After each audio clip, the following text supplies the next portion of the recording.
I came to my son's house without warning on Thanksgiving 2025. He said, "Who invited you, old woman? This holiday is only for family. Leave." I left in silence. The next morning, I'm glad you're here with me. Please like this video and listen to my story till the end, and let me know which city you're listening from. That way I can see how far my story has traveled. I used to think I knew my son. For 63 years, I had been Margaret Hayes, a retired elementary school teacher, a widow of 8 years, a woman who baked pies every Sunday and volunteered at the local library in Portland, Maine. My life was simple, predictable, and lonely in that quiet way that comes when your husband is gone and your only child has moved 3 states away. Brad had always been a good boy, hadn't he? He called every few weeks, sent cards on my birthday, even visited twice a year with his wife Kimberly and my 2 precious grandchildren, Emma and Jack. Or at least, that's what I told myself during those long winter evenings when the house felt too big and too empty. The first strange moment came in October. I had called to wish Emma a happy 10th birthday, but Kimberly answered with an edge in her voice I'd never heard before. "Margaret, we're busy right now. Brad will call you back." Click. He never did. When I tried again 3 days later, my calls went straight to voicemail. I left messages, cheerful grandmother-type messages about the changing leaves and a funny story about Mrs. Peterson's cat from next door. Nothing. Silence. Then the social media posts started appearing. My neighbor's daughter helped me set up Facebook years ago, and I occasionally scrolled through Brad's page to see photos of the grandchildren. But something was different now. There were pictures from Emma's birthday party, a lavish backyard celebration with a bounce house, dozens of children, tables laden with food. I hadn't been invited. I hadn't even known about it. My hands trembled as I scrolled further. Halloween photos. Emma dressed as a princess, Jack as a superhero. The caption read, "Best Halloween ever with our whole family." I counted the faces in the photo. Brad's in-laws were there, Kimberly's sister and her family. Even some cousins I'd met once or twice, but no mention of me, no invitation, no acknowledgement that I existed. Had I done something wrong, said something to offend them? I racked my brain for weeks, replaying every conversation, every visit. Nothing came to mind. The silence grew heavier, more oppressive. By mid-November, I decided I couldn't bear it anymore. Thanksgiving was approaching, and surely, family would be together for Thanksgiving. They wouldn't exclude me from Thanksgiving. I didn't call ahead. Perhaps I should have, but part of me was afraid they would tell me not to come. Instead, I booked a bus ticket to their home in Massachusetts, bought ingredients for my famous pecan pie, Brad's favorite since childhood, and made the 6-hour journey with my heart full of hope and my stomach tight with anxiety. Their house in the suburbs of Boston was exactly as I remembered. A 2-story colonial with white shutters and a perfectly manicured lawn. Cars filled the driveway. I recognized Brad's SUV, Kimberly's sedan, and 2 others that must belong to her parents. Warm light glowed from the windows. I could smell turkey and hear laughter floating through the crisp November air. I knocked on the door, clutching my pie, practicing my smile. Would Emma and Jack run to hug me? Would Brad be surprised but happy? The door opened, and Brad stood there in a casual sweater, wine glass in hand, his face flushed from warmth and alcohol. His expression changed instantly. The smile vanished. His eyes went cold, so cold I barely recognized him. "Mom, what are you doing here?" "I came for Thanksgiving, sweetheart. I brought your favorite." "Who invited you?" His voice was loud enough that the conversation inside stopped. Kimberly appeared behind him, her face twisted with annoyance. I stammered. "I thought, it's Thanksgiving. Family. This holiday is for family only, old woman." Brad's words hit me like a slap. "You can't just show up here unannounced. We have plans. We have guests. You need to leave." Behind him, I caught a glimpse of the dining room. Kimberly's parents sat at the table, watching with uncomfortable expressions. But my grandchildren, where were my grandchildren? But Brad, I'm your mother. Go home! His shout echoed down the quiet suburban street. Neighbors' curtains twitched. My hands shook so badly I nearly dropped the pie. I opened my mouth to speak, but no words came. The look in my son's eyes was pure contempt, as if I were a stranger, an intruder, a burden he couldn't wait to discard. For the first time in my 63 years, I felt truly invisible. I turned without another word and walked back down the driveway. My vision blurred with tears I refused to let fall until I was out of sight. I spent that night in a cheap motel off the highway, sitting on a scratchy comforter that smelled of cigarette smoke and industrial detergent, staring at the pecan pie on the dresser. I hadn't eaten. Couldn't eat. My phone sat dark and silent beside me. No apology, no explanation, nothing. What had I lost? The question gnawed at me through the sleepless hours. I'd lost my son, clearly. Somewhere between his childhood and now, the boy who once held my hand crossing the street had become a stranger who called me old woman and slammed a door in my face. But it was more than that, wasn't it? I'd lost years of Emma's and Jack's lives that I could never get back. Birthdays, school plays, soccer games. When had I last actually seen them? Last Christmas? No, it was the Christmas before that. Nearly 2 years. 2 years of their grandmother being erased from their lives.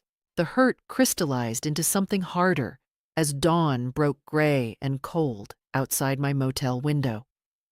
Underneath the pain, I felt something I hadn't experienced in decades. Anger. Real, burning anger. Not the mild irritation of someone cutting in line at the grocery store, but a deep, righteous fury at the injustice of it all. I had raised Brad alone after his father died when he was 12. I'd worked double shifts as a teacher and a part-time tutor to afford his college education. I'd been there for every milestone, every crisis, every triumph. And this was how he repaid me? By discarding me like trash when I became inconvenient? No, this wasn't right, and I wasn't going to accept it.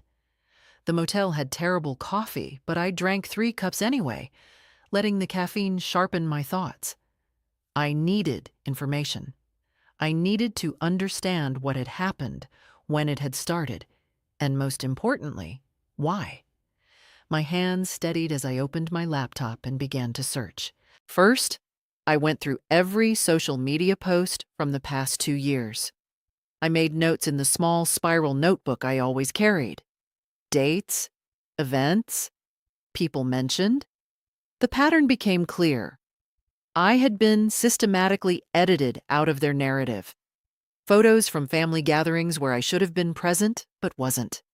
Captions thanking everyone except me. Kimberly's mother was mentioned constantly, praised endlessly. Grandma Susan made cookies with the kids today. So grateful for Grandma Susan's support. Meanwhile, I had become a ghost. But why? What could I have possibly done to deserve this? I called my bank. My savings account showed the automatic monthly transfers I'd been sending to Brad for the past 3 years. Money I'd intended to help with the Children's Education Fund. $500 a month, every month without fail. $18,000 total. Had he even been putting it toward the kids? Or had he simply been taking my money while cutting me out of their lives? The thought made my stomach turn. By mid-morning, I had checked out of the motel and was sitting in a coffee shop with free Wi-Fi, my notebook filling with information. I needed help, but who could I turn to? My friends back in Portland were sweet, but they were elderly themselves, dealing with their own families, their own struggles. I needed someone objective, someone who understood the legal and social implications of what was happening. That's when I remembered Janet Morrison. We'd taught together for 15 years before she left education to become a social worker specializing in elder affairs. We'd exchanged Christmas cards, but I hadn't spoken to her in person for at least 5 years. Would she even remember me? I found her office number online, Morrison Family Advocacy Services, and stared at my phone for a full 10 minutes before dialing. My heart pounded. What if she thought I was being dramatic? What if she told me this was just normal family dysfunction, and I should get over it? Morrison Family Advocacy, this is Janet speaking. Her voice was exactly as I remembered, warm, professional, competent. I took a deep breath. Janet, this is Margaret Hayes. We used to teach together at Riverside Elementary. I don't know if you remember me, but I need help. I think my son is trying to cut me out of my grandchildren's lives, and I don't know what to do. There was a pause, then, Margaret. Of course I remember you. Tell me everything. And I mean everything, starting from the beginning. For the first time since Brad slammed that door, I felt a spark of hope. I had taken the first step. I had reached out. I had begun to fight back. This wasn't over. Not by a long shot. Janet met me at her office the following Monday. The space was warm and professional. Soft lighting, comfortable chairs, shelves lined with books about family law and elder rights. She poured me tea and sat across from me with a legal pad, her gray hair pulled back in a neat bun, her eyes sharp and focused. Start from the beginning, she said. When did you first notice something was wrong? I told her everything. The unanswered calls, the birthday party I wasn't invited to, the social media posts, the money I'd been sending. And finally, Thanksgiving. The way Brad had looked at me, the venom in his voice, the absolute dismissal. Janet took notes, her expression growing more serious with each detail. When I finished, she set down her pen and looked at me directly. Margaret, what you're describing is called grandparent alienation. It's more common than people think, and it's devastating. The good news is that Massachusetts has grandparent visitation laws. The bad news is that they're complicated, and we'll need to build a strong case. What do I need to do? First, we document everything. I want copies of all communications, emails, texts, call logs, social media posts. Second, we need to establish that you had a significant relationship with your grandchildren before this started. Do you have photos, letters, anything that proves you were an active grandparent? I nodded, my mind already racing through the boxes in my attic. Birthday cards Emma and Jack had made me, photos from visits, the quilt I'd sewn for Jack when he was born. Third, Janet continued, we're going to send a formal letter to Brad and Kimberly. It will be professional, non-accusatory, but firm. We'll request regular visitation with your grandchildren and ask for an explanation of why contact has been severed. Their response, or lack of response, will be crucial. And if they refuse, then we file a petition with the court. But let's hope it doesn't come to that. Sometimes a letter from a family advocacy professional is enough to make people realize they're in the wrong. We spent the next 3 hours going through documentation. Janet helped me download and print social media posts. We drafted a timeline of the deteriorating relationship. She took photos of my phone records showing dozens of unanswered calls. By the end, we had a file 2 inches thick. I'll draft the letter tonight, Janet said. We'll send it certified mail this week. The letter went out on Wednesday. I knew Brad would receive it by Friday at the latest. Part of me hoped he would call, apologize, explain that this had all been a terrible misunderstanding. But the larger part of me, the part that had seen the coldness in his eyes, knew better. Friday afternoon, my phone rang. Brad's name flashed on the screen. My hands trembled as I answered. What the hell do you think you're doing? His voice was pure rage, no longer pretending at civility. You sent a legal letter to our house? Are you out of your mind? Brad, I just want to see my grandchildren. You have no right. They're our children, not yours. You can't just threaten us with lawyers and expect. I'm not threatening anyone. I simply asked. Kimberly is furious. Her parents are furious. Do you have any idea what you've done? You've turned a simple family boundary into a legal issue. Simple family boundary. The word stung. That's what he called erasing me from existence? A boundary. Brad, please, just tell me what I did wrong. Why won't you let me see Emma and Jack? I've sent money. I've called. I've tried everything. This is exactly why, he exploded. You're suffocating. You're controlling. You've always been controlling, always inserting yourself where you're not wanted. The kids don't even remember you properly. Jack was only 4 last time you visited. They've moved on, Mom. We all have. The words hit me like physical blows. But then he said something that changed everything. Besides, we told them you'd moved far away. They think you're living in Arizona or something. It's easier this way. They don't ask questions. They don't feel guilty. And we don't have to deal with your constant demands for attention. My breath caught. You told them I moved away? You lied to them? There was a pause. In that pause, I heard Kimberly's voice in the background, sharp and angry.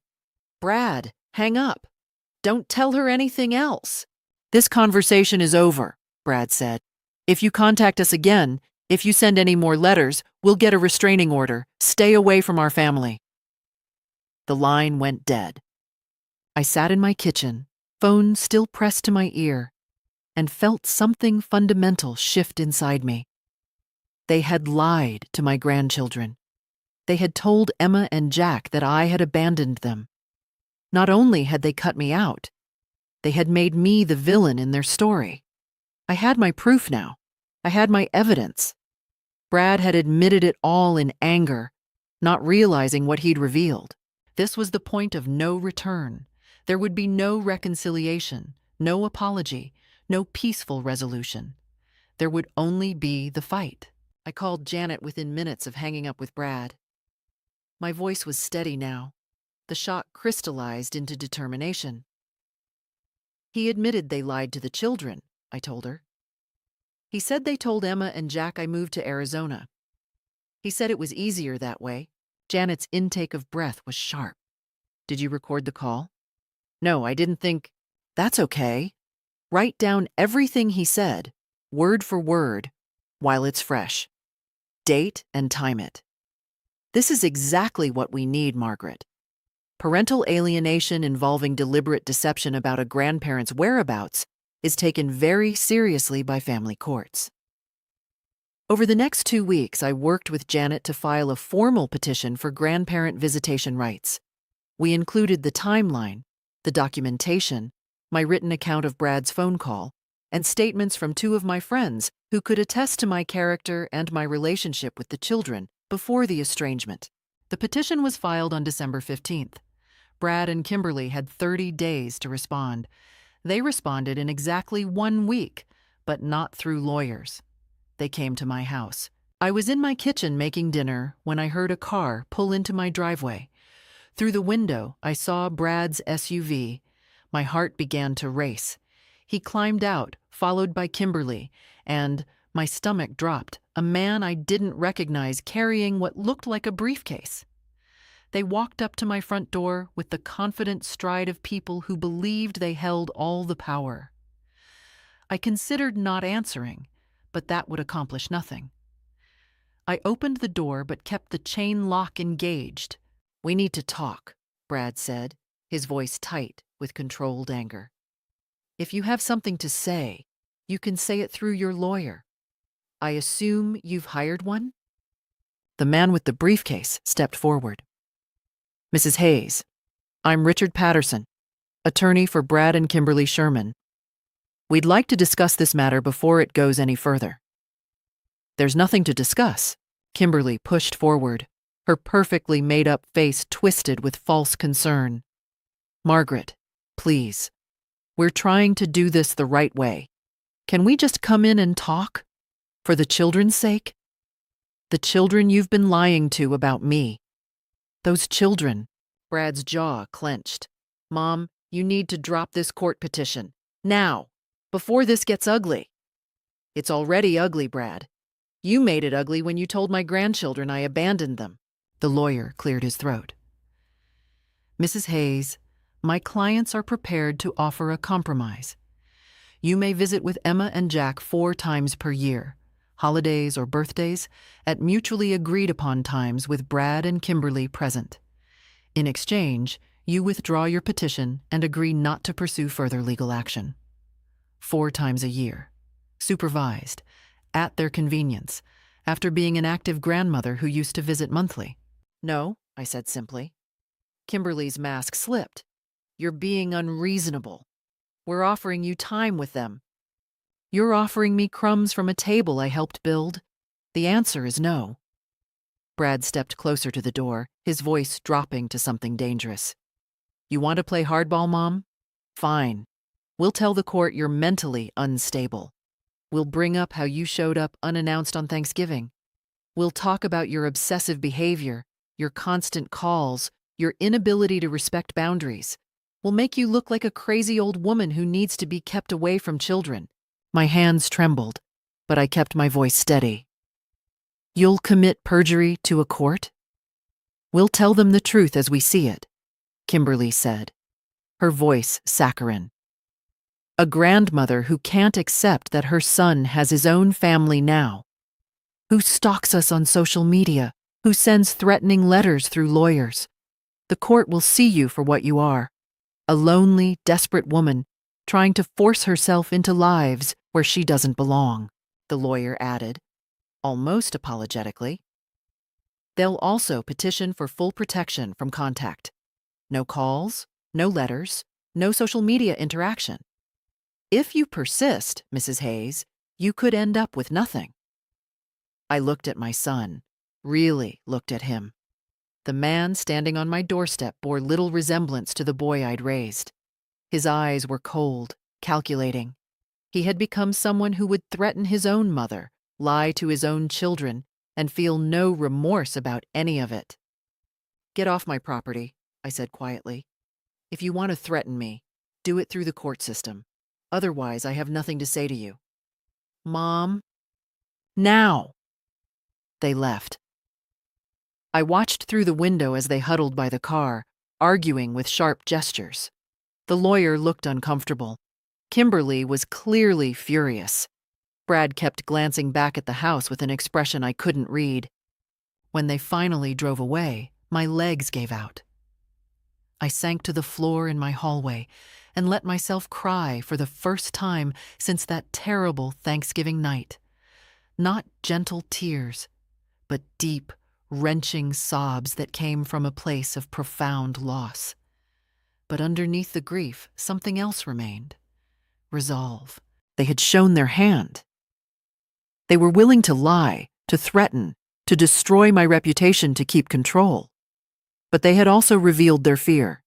They wouldn't have come here, wouldn't have offered even a terrible compromise if they didn't think I had a chance of winning. I called Janet and told her everything. Then I took her advice. I stepped back for a few days. I didn't look at social media. I didn't drive past their house. I didn't obsess over the court case. Instead, I went to the library, volunteered at the holiday food drive, had lunch with old friends. I needed to rest, to gather my strength, because the real battle was just beginning. 3 days before Christmas, a package arrived at my door. Inside was an expensive leather photo album filled with pictures of Emma and Jack, recent pictures I'd never seen, birthday parties, school events, Halloween costumes, Christmas mornings. A note was tucked inside in Kimberly's handwriting.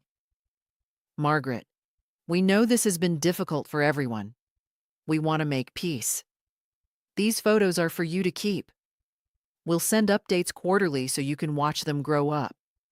All we ask is that you withdraw the court petition. Let's not put the children through a legal battle. They're happy and healthy, and dragging this through court will only hurt them. Please consider what's best for Emma and Jack. Kay. I sat at my kitchen table, turning pages slowly. Emma had lost 2 front teeth. When had that happened? Jack was taller now, his baby face growing lean. Here they were at a beach, building sand castles. Here was Emma on stage in what looked like a school play. Here was Jack holding a trophy, beaming. My heart ached. This was exactly what they wanted, to dangle my grandchildren in front of me like bait, knowing I was starving for any connection to them. I picked up my phone, put it down, picked it up again. One call, one compromise. I could have this much at least. Photos 4 times a year. Updates.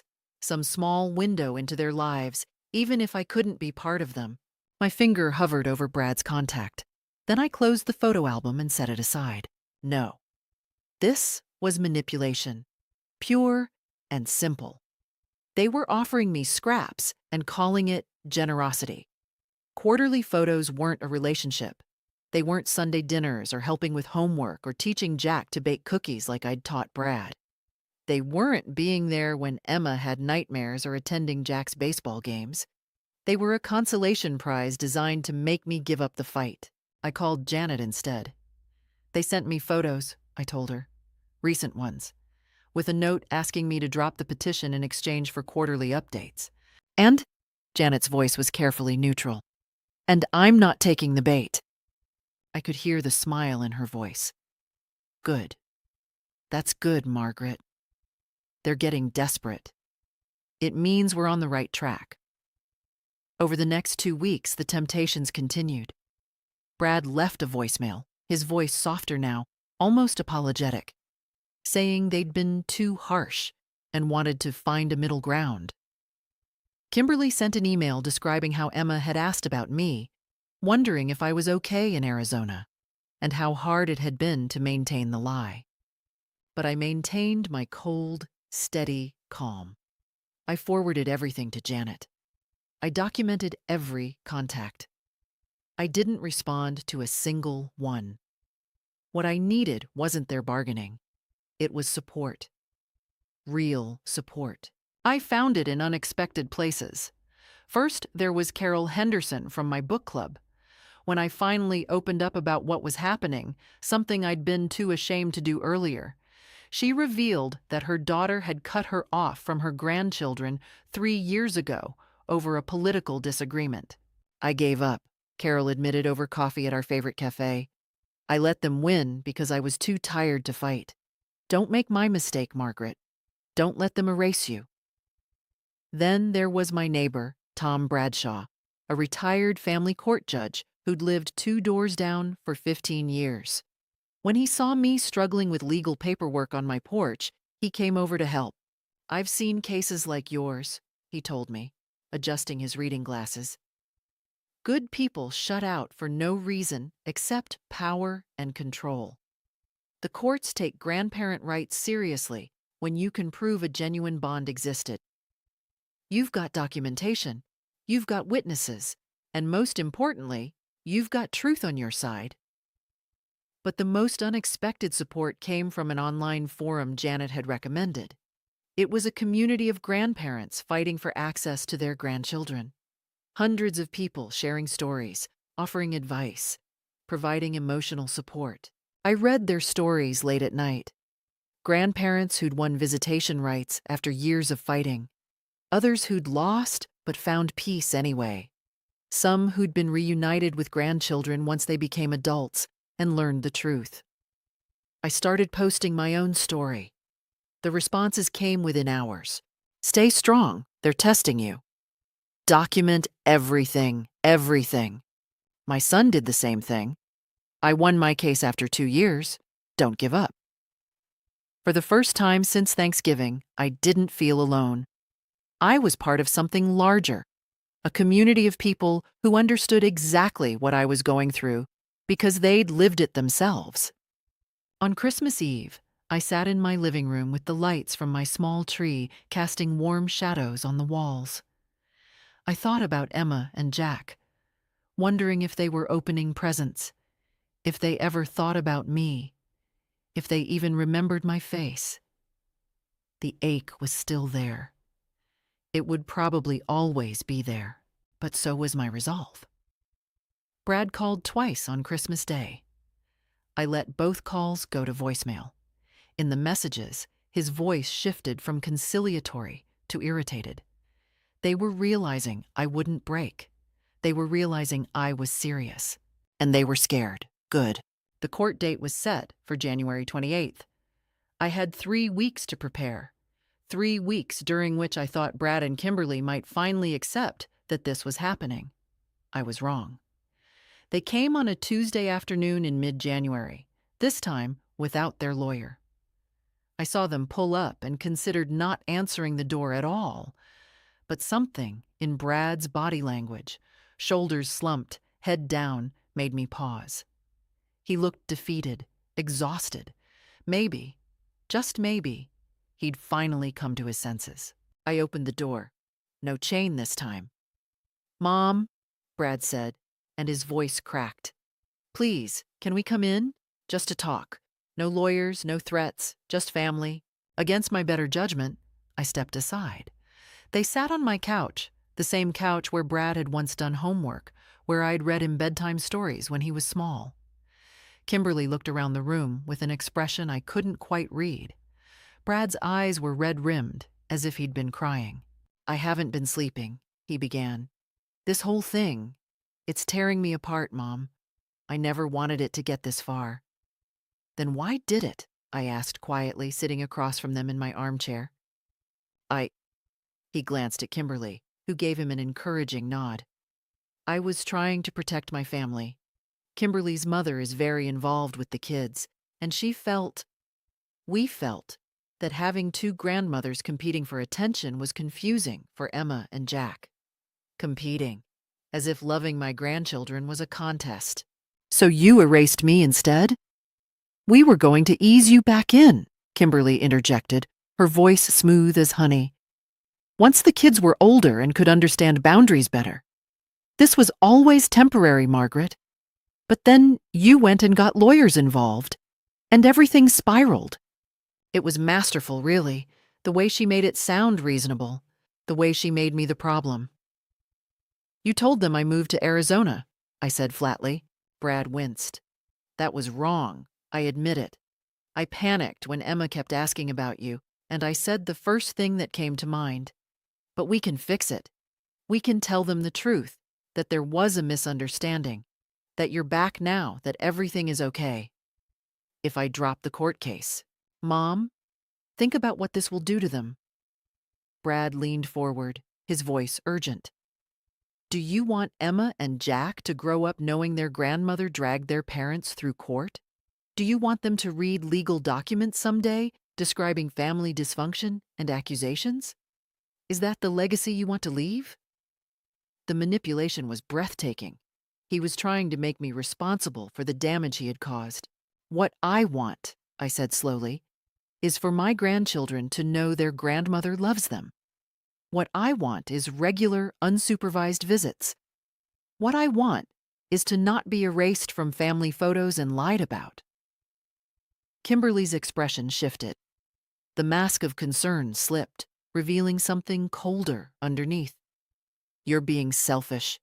You're putting your wants above the children's well-being. Brad and I are their parents. We decide what's best for them, not you. And you decided that lying was best. We decided that peace was best." Her voice rose, sharp and cutting. "Do you know how much stress this has put on our family? Brad's been anxious for months. I've had to explain to my parents why we're being sued by Brad's mother. Emma's teacher asked if everything was okay at home because she's been distracted. You're destroying our family." "I'm destroying it?"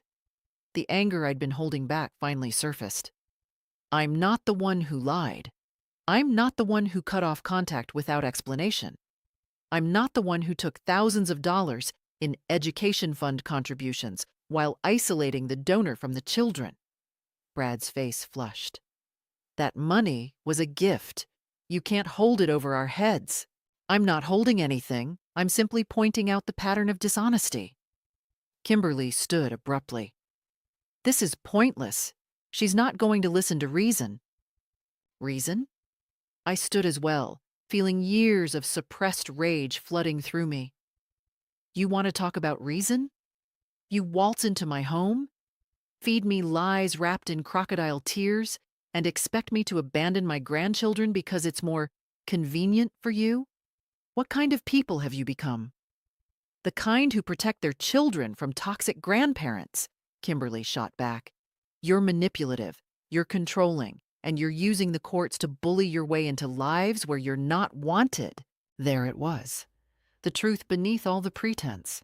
Brad grabbed Kimberly's arm. Kim, don't. No!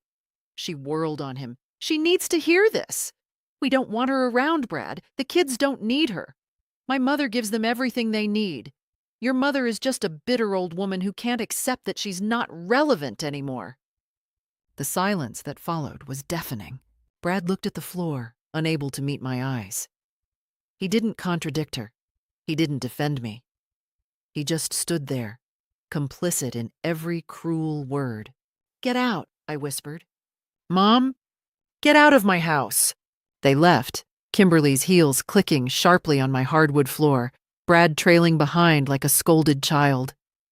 I watched through the window as they argued in the driveway, Kimberly gesturing wildly, Brad with his head in his hands. When they drove away, I sank into my chair and let myself shake. Fear rippled through me. Fear that they were right, that I was alone, that the courts would see me as exactly what they claimed. A bitter old woman refusing to accept reality. But underneath the fear was something stronger, a blazing, righteous determination that felt like fire in my veins. They had shown their true faces. They had revealed their contempt, their manipulation, their complete lack of respect for me as a person and as a grandmother. I picked up my phone and called Janet. They came to my house, I said, and I have a feeling they're going to regret it. The courtroom was smaller than I expected. Oak paneling, fluorescent lights, a tired-looking judge with reading glasses perched on her nose. Judge Patricia Morrison, no relation to Janet, had a reputation for being fair but tough, especially in cases involving children. Brad and Kimberly sat with their lawyer on the left side. I sat with Janet on the right. Behind me, Carol from my book club had come for moral support, along with Tom Bradshaw, the retired judge. Their presence steadied me. Brad wouldn't look at me. Kimberly stared straight ahead, her jaw set, her designer suit immaculate. They looked like the perfect couple, the responsible parents. I looked like exactly what I was, a 63-year-old grandmother in a department store dress, fighting for something that should have been mine by right. But I had something they didn't. Truth. The hearing began with opening statements. Their lawyer painted me as an overbearing grandmother who couldn't respect boundaries, whose surprise visit on Thanksgiving had understandably upset his clients, whose legal action was harassment disguised as concern.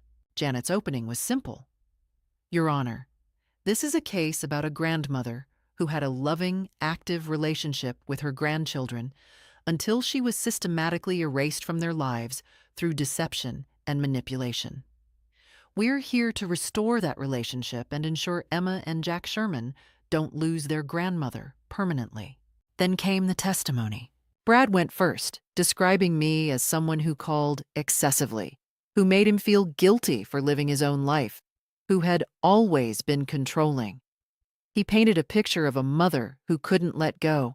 Kimberly supported his narrative, adding details about how my unexpected arrival on Thanksgiving had traumatized the children, though she couldn't explain why Emma and Jack hadn't been present for that encounter.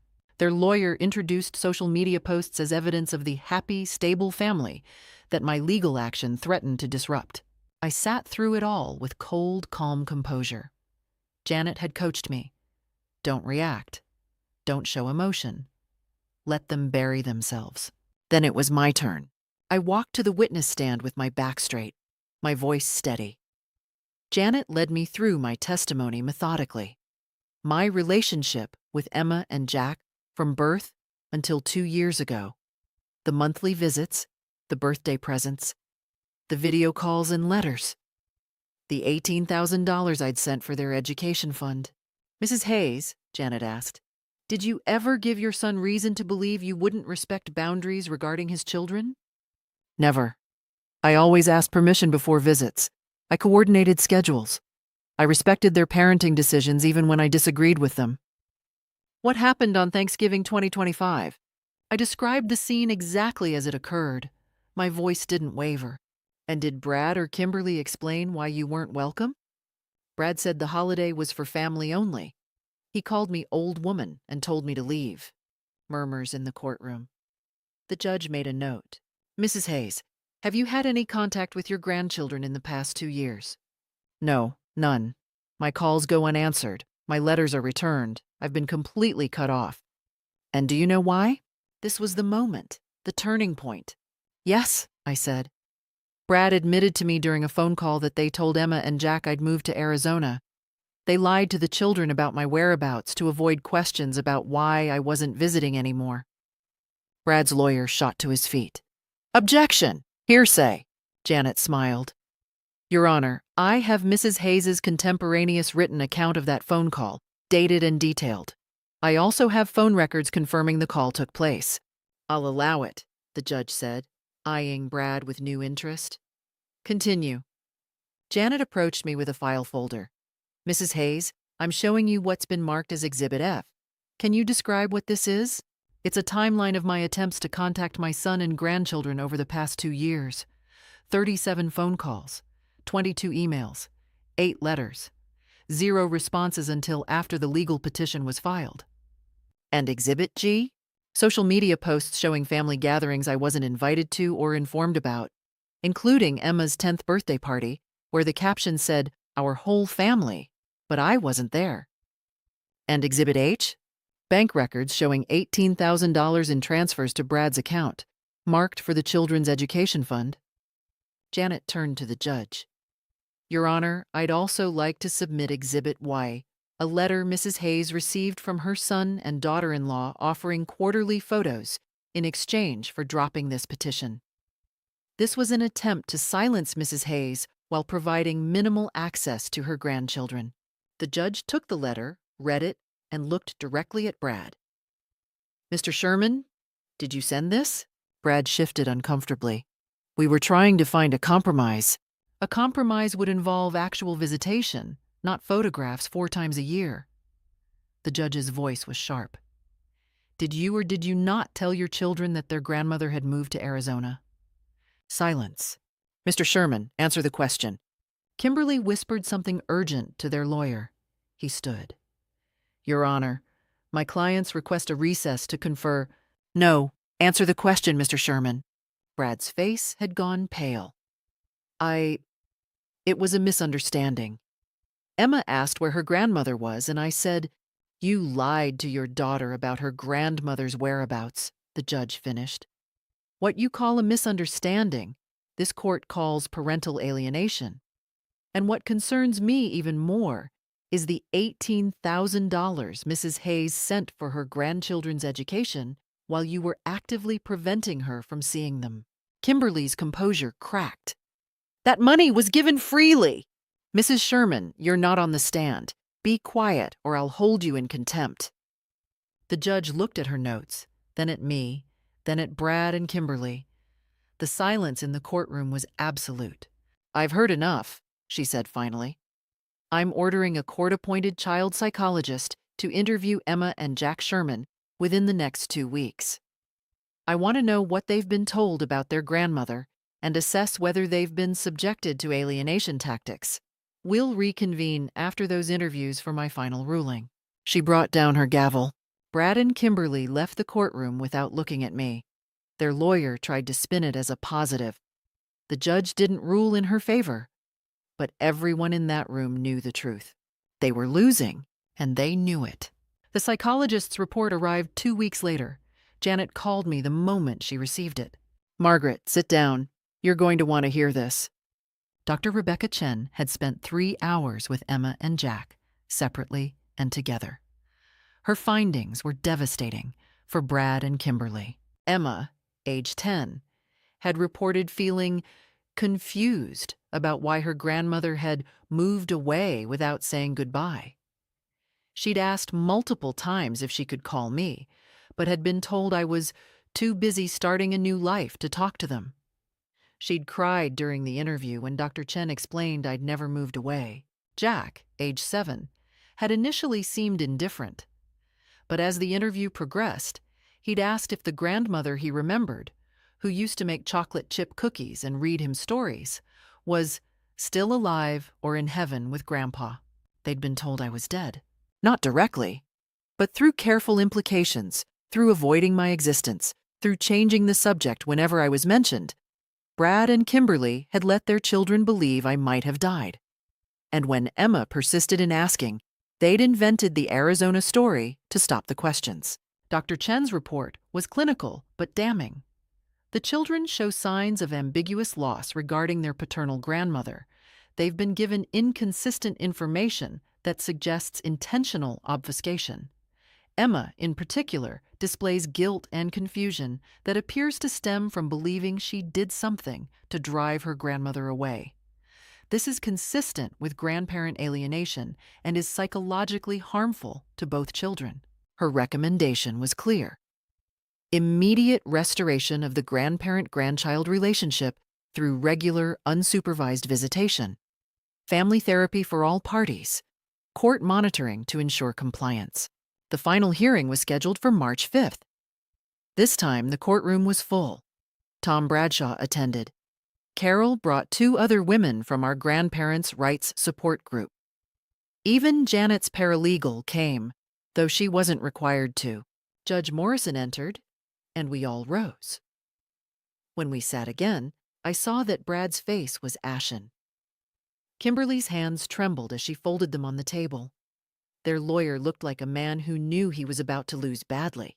"I've reviewed Dr. Chen's report," the judge began, "and I've rarely seen such clear evidence of parental alienation. Mr. and Mrs. Sherman, what you've done to your children and to Mrs. Hayes is reprehensible." Brad started to speak. The judge held up her hand. "I'm not finished. You told your daughter her grandmother abandoned her. You allowed your son to believe his grandmother might be dead. You took $18,000 from Mrs. Hayes while systematically erasing her from your children's lives. You lied to a court-appointed psychologist during initial interviews until the children's testimony contradicted your statements." Kimberly's face had gone red. "Your Honor, we were trying to protect. You were trying to control. And in doing so, you've harmed your children far more than any grandmother's visit ever could. Dr. Chen's report makes it clear that Emma is suffering from guilt and abandonment issues directly caused by your deception." The judge shuffled her papers and looked directly at me. "Mrs. Hayes, I'm granting your petition in full. You are hereby awarded court-mandated visitation with your grandchildren as follows: 1 weekend per month unsupervised at your home or a location of your choosing. Additional visits on alternating major holidays. Weekly video calls. And Mr. and Mrs. Sherman will facilitate these visits without interference, or they will face contempt charges." Brad's lawyer tried one last time. "Your Honor, if I may, you may not. Furthermore, I'm ordering family therapy for all parties, including Emma and Jack, to repair the damage caused by Mr. and Mrs. Sherman's actions. The cost will be borne entirely by Mr. and Mrs. Sherman." Kimberly made a sound like a wounded animal. Brad put his head in his hands. "And one more thing," the judge continued, her voice like steel. "Mr. and Mrs. Sherman, you will sit down with your children, with Dr. Chen present, and you will tell them the truth. You will explain that their grandmother never moved away, never abandoned them, and has been trying to see them this entire time. You will take full responsibility for your deception. Dr. Chen will submit a report confirming this conversation took place. And if I find you've tried to manipulate or minimize your actions, I will expand Mrs. Hayes' visitation rights even further." She brought down her gavel. "This hearing is adjourned." I sat frozen for a moment, unable to process what had just happened. Then Janet grabbed my hand, squeezing hard, her eyes bright with tears. "You won," she whispered. "Margaret, you won. completely. Brad and Kimberly gathered their papers in silence. As they moved toward the exit, Brad glanced at me, just once. I saw no apology in his eyes, no remorse, only defeat and resentment. I didn't care. I wasn't doing this for him. Outside the courthouse, Carol hugged me. Tom Bradshaw shook my hand with the firm grip of one professional to another. Well fought, Margaret. Well fought indeed. That evening, I sat in my kitchen with a cup of tea, the court order on the table in front of me. In 2 weeks, I would see Emma and Jack again. In 2 weeks, I would be able to hold my grandchildren and tell them the truth. That I had never, ever stopped loving them. I had fought, and I had won. The first visit was scheduled for March 20th. Brad and Kimberly dropped Emma and Jack off at my house at 10 a.m., and their faces were masks of barely concealed fury. Dr. Chen had overseen the truth conversation with the children, and according to her report, it had not gone well. Emma had cried. Jack had been confused and angry. Both children now understood that their parents had lied to them. "Be back by 6 p.m., Brad said stiffly, not looking at me. "I'll have them back when I'm ready," I replied calmly. "The court order says I have them until 7 p.m., and I intend to use every minute." Kimberly's jaw clenched, but she said nothing. They couldn't say anything, not anymore. Emma came through my door hesitantly, her eyes red from recent tears. Jack stayed close to his sister, uncertain. They both looked at me like I was a stranger, because to them, I essentially was. "Hi, babies," I said softly, crouching down to their level. "I know this is confusing. I know it's been a long time. But I want you to know that I've missed you every single day, and I'm so, so happy you're here." Emma's composure crumbled. "Why did they say you moved away?" "Because they made a mistake, sweetheart. A big mistake. But we're going to fix it now, starting today." I'd planned the day carefully. First, we made chocolate chip cookies, my grandmother's recipe, the one I'd made for Brad when he was their age. Jack cracked the eggs, messily, and Emma measured the chocolate chips and snuck several into her mouth. The kitchen filled with warmth and the smell of vanilla. While the cookies baked, I showed them the boxes I'd kept. Every birthday card they'd ever made me, every photo from when they were babies, the quilt I'd sewn for Jack, the dollhouse I'd been building for Emma before the estrangement. "You kept all this?" Emma whispered, touching the cards with gentle fingers. "Of course I did. You're my grandchildren. I keep everything." By lunchtime, some of the tension had eased. We ate grilled cheese sandwiches and tomato soup, comfort food, and talked about school, friends, their favorite TV shows. Jack told me about his baseball team. Emma showed me photos on her phone of her art projects. They didn't mention Brad or Kimberly, neither did I. Over the following months, a routine established itself. Every third weekend, Emma and Jack came to stay with me.